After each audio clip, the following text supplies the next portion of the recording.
ড্যামে ওঠার রাস্তা, সুন্দর বাঁধানো সিঁড়ি।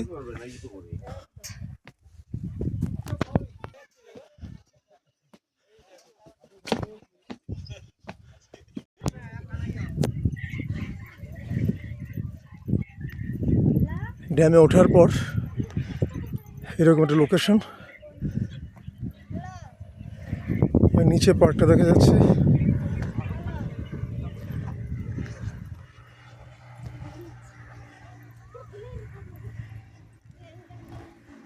আমরা অলরেডি মহেন্দ্রগিরি যে রেঞ্জ তাতে চলে এসেছি।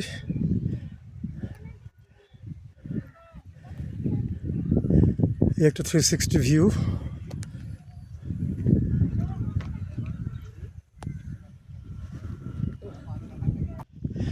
ড্যামটা হয়তো খুব বড় নয়, কিন্তু চারিদিকের নৈসর্গিক দৃশ্য অপূর্ব।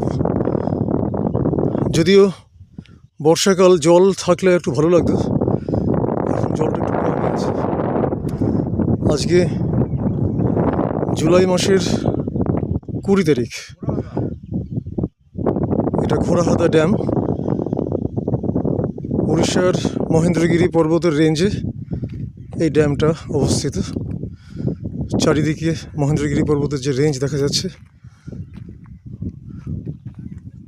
আজকে রোদটাও নেই, ফলে বেশ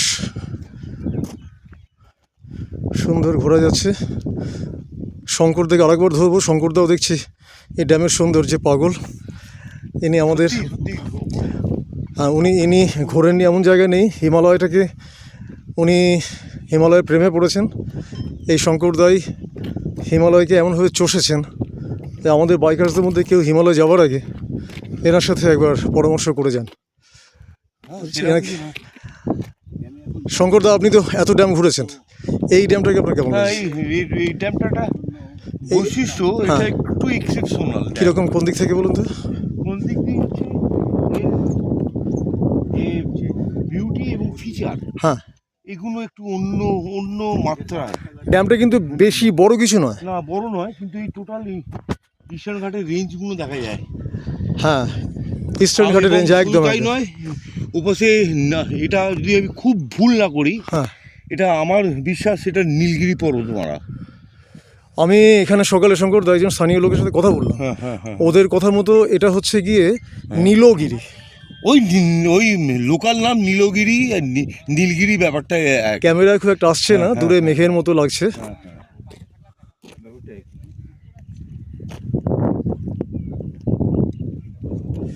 এই হচ্ছে ইস্টার্ন ঘাট, অর্থাৎ পূর্বঘাট পর্বতমালার রেঞ্জ। আপাতত উঠে এসছে একটা ভিউ পয়েন্টে, ঘোড়াহাদা ড্যামের ভিউ পয়েন্ট। বেশ অপরূপ নৈসর্গিক দৃশ্য। এখানে আওয়াজ বলতেই আমরা যে কজনা ঘুরতে এসেছি, আমরা এখানকার খানিকটা শান্তি ভঙ্গ করেছি বলা যায়, কিন্তু কিছু করার নেই। অযথা চেঁচামেচি করছি না, কিন্তু সামান্য যেটুকু কথাবার্তা না বললে নয়। আনন্দ উচ্ছ্বাস প্রকাশ করার জন্য তো কিছু কথাবার্তা বলতেই হয়।